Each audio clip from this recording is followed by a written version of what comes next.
Británie, co by světová velmoc, co nahradila tyhle ty dvě velmoci, portugalská a španělská, neměla žádné zastoupení v Jihoafrické a v Jižní Americe. Získala spojence v Paraguaji, ale Paraguay neměl přístup k moři a bylo nezbytné prostě mít přístup k moři, aby byli součástí britského impéria, protože britské impérie kontroluje svou legislativou taky řád na moři, anebo legislativu moře, plaveb, the law of the high seas, jak tomu říkají. Tak dali se dohromady z Paraguaji. Paraguay samozřejmě nese její symbolické barvy na vlajce, což je bílá, červená a modrá. To znamená, že jsou spojenci, že se stali spojenci Velké Británie. K tomu se pak vrátím, co se týká české vlajky taky. No a Paraguay s finanční a vojenskou podporou, ať už zbraněmi nebo čímkoliv možným nějakými poradci, šla do války proti Uruguayi a nakonec Brazílie a Argentina se do toho vložili a Paraguay byla totálně zdevastována. 9 z 10 mužů zahynulo v té válce. Ta země byla v bodu totálního vymření. Si dovedu představit, že z mužů zůstali jenom starci nebo děti. Všichni od 16 po 50 byli vyhubeni. 9 z 10. No a Paraguay se z toho tak nějak asi, to je historie asi 150 let zpátky. 120, 150. Takže Paraguay je asociovaná s Velkou Británií a my víme, že do Paraguaje se chystaly elity, se chystají přemístit elity, hlavně z téhle skupiny. Před 10-12 lety byly celkem seriózní zprávy o tom, jak se skupovaly pozemky a farmy a ranče, nevím co všechno v Paraguaji, budovaly se tam bunkry pro ně a tak dále a tak dále. Takže tyto elity se chtěly v případě konfliktu, který by sami samozřejmě iniciovali, přemístili by se do Paraguaje anebo do Nového Zélandu. K Novému Zélandu se ještě vrátím. V Novém Zélandu už jsou, nebo aspoň jejich děti před koronavirem. No, co se týká Ronaldinhového symbolického tahu je, že jako elitní fotbalista všude známý si nechal udělat falešný pás a nechal se chytit na hranicích, což v podstatě komunikovalo této elitě, že pro vás je Paraguay teďka zavřená. A to, co si tam vybudovali, to nebudete moct použít, budete zajištěni na hranicích jako Ronaldinho. Takže Ronaldinho si odseděl nějaký čas v chátku a všechno to znamenalo prostě tenhle ten pás. Takže Ronaldinho 100% je chlap, jak má být. Takže takýmto způsobem se komunikuje mezi elity a my si toho musíme být vědomí, my to musíme rozpoznat. Co vím, tak nikdo na Ronaldinho vtah nereagoval. Já jsem byl jediný, co tohleto analyzoval.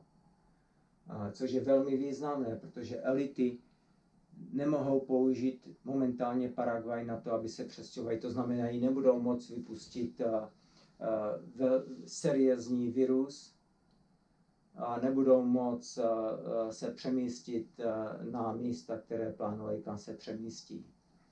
V Novém Zélandu mám nějaké otazníky, tam si nejsem jistý, protože jsou zprávy, že tam už sedí.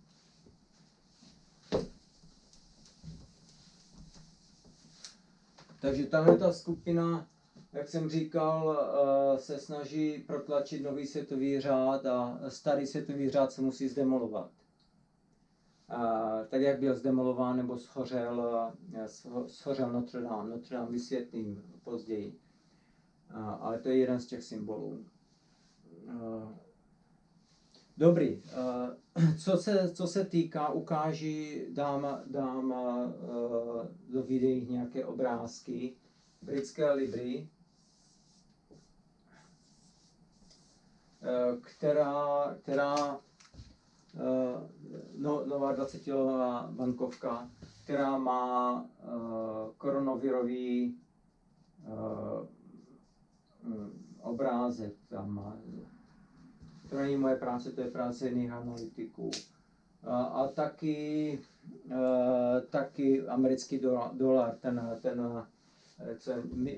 myslím, že mince je vyražená z netopíry.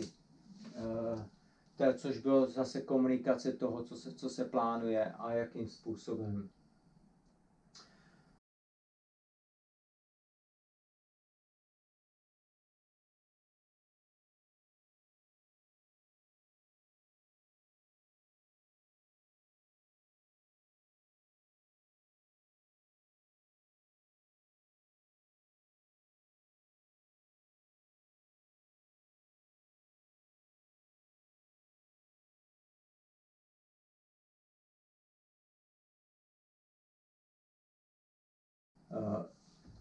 Já jsem v třetí části jsem se zmínil o tom, že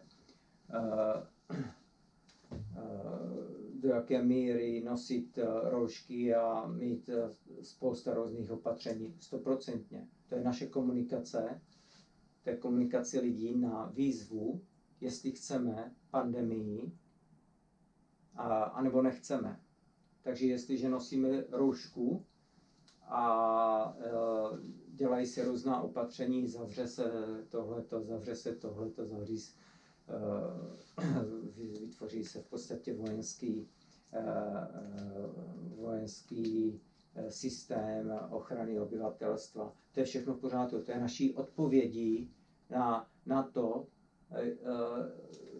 na otázku, chystá se pandemie, vypustí se virus, který zničí 5 miliard obyvatel na zemi, souhlasíte s tím plánem. A naše odpověď je, my budeme mlčet, nebudeme chápat, co je komunikováno a naše mlčení a nechápání je souhlas. Je prostě souhlas. Takže viděl jsem dneska ve zprávách, že mladý pan Klaus je vytočen z toho, že se lže a manipuluje, což samozřejmě má pravdu. Jako Václava Klause mladšího si hluboce vážím, je to přímý chlap a patří tam na místo, kde teďka momentálně stojí a co dělá. Díky za to. Ale musí lidem taky vysvětlit tyhle ty návaznosti. Samozřejmě, že lži jsou a jsou evidentní, musí se držet na úzdě, musí se lhát víc, lži se zakryjí dalšími lži, prostě to takhle funguje.